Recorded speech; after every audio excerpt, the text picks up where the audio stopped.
Hello friends, welcome back to our channel. So in today's video we will see how we can fix error cannot instantiate implementation type IHttP context accessor. So this is the error that we are getting when running the application. So this is ASP.NET Core application, and the issue is because of this HTTP context accessor interface.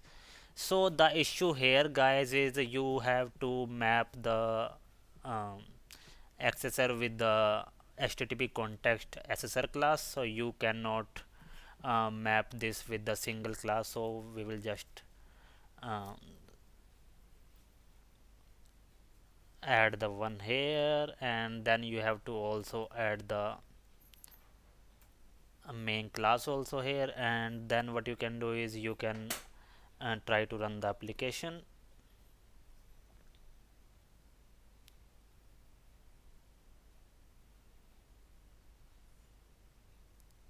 So this time you should not face the same error that we were getting earlier. So you can see this time the project is running fine. So earlier I was getting error at this place.